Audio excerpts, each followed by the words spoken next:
Welcome back to The American Dream. I am Kyle Whissel, filling in for the big man Craig Sewing today, and I'm honored to have one of the top agents on my team here with Whissel Realty, J.C Agajanian. J.C., welcome to the studio. Hey, Kyle.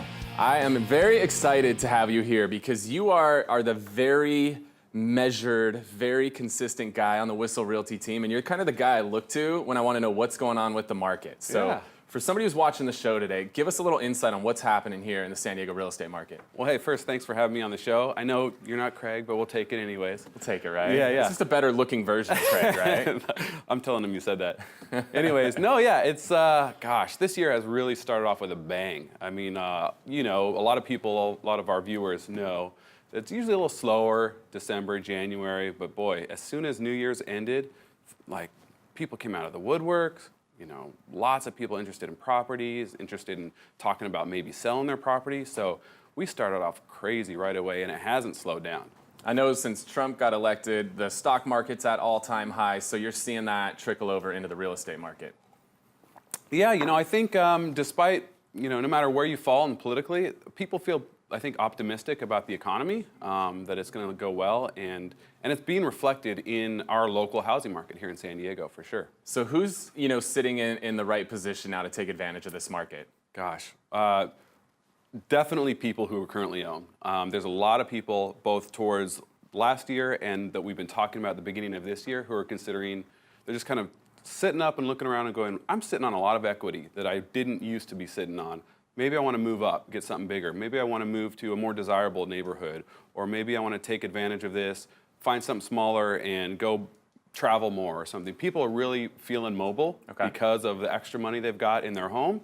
And they're making decisions, you know, not rashly like people did before the last downturn where people were just going for it. I'm buying a boat and I'm buying an RV, but they're thinking, okay, I can take advantage of this, be wise about it, and make a move. And so we're seeing a lot of move up in particular right now. And so if somebody's looking to make that move up into that bigger home, so obviously they're going to put their home on the market. Sure. You know, I know a lot of people traditionally will call a realtor and say, hey, I want to get my home on the market this weekend.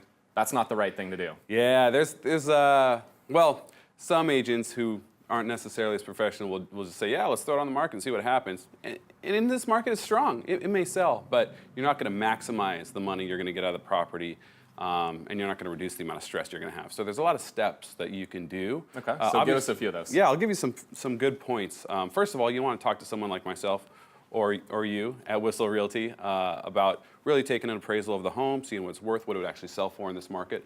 After you do that, a lot of the things that I would tell a client are going to be, let's take a look at the outside first. You know, it doesn't cost much to buy a bag of mulch and a few daisies at Home Depot, but fresh landscaping really brings a lot to the table. So we're talking about curb appeal up front. What else? You know, clean out the gutters, make repairs to homes that is just obvious. If something's been bugging you for a few years and you haven't done anything about it, just stop and do it, because buyers are going to be looking for that. It's going to bug the buyer, right? Exactly. Okay. You may overlook it, but they're not going to. Okay. Yeah. What else? One thing that people don't necessarily think about is just make that front door really inviting. Like maybe put a fresh coat of like contrasting color paint to the front door, or power wash the exterior. Do something that makes it look really fresh and clean. Okay. And then what about when it comes to inside the home? What are some things people should be looking to do? Sure. So people, I think there's enough HGTV shows and stuff like that out there. They know to depersonalize. You got to take the photos of you and your dog, or the whole family picture with the kids and everything. It's perfect for when you're living in a home, but it's not perfect for when you're trying to present it to someone who doesn't know you. So depersonalize, declutter. I mean, it's got to look like it's almost impossible to live there. It's got to look like someone just brought in some things to make it look barely lived in. That's what you're looking for on the interior. And so what's the reason why you want to depersonalize? Because you really want the potential buyer to walk in your home and envision themselves there. They don't want to be learning about your lifestyle. You may have some amazing photos about trips that you've taken, but you're distracting them. You want them to be picturing themselves in your home. I love it. All right, what else? Give us one more good one. Gosh, make it shine. You know, people overlook odors. If you've got pets, if you've got, you know, a litter box, spray neutralizer, you know, bring some fresh flowers in, especially when it comes time to do the open house and to do showings. Bake some cookies, you know, make it smell good, and just eliminate any clutter. You've got to clean things up, make it just super spotless, like one of your friends who may be super anal keeps their home, keep it like that. Yeah, so you got to think about that. When you're putting your home on the market, it doesn't start you don't call a realtor the day you're ready to put the home on the market. It starts, weeks, sometimes even months in advance, because some of those things that JC suggested can really make a huge difference when it really comes do. to the value of the home. So if you're thinking about putting your home on the market, you want to work with one of the top realtors in San Diego, strongly recommend JC over at the Whissel Realty team.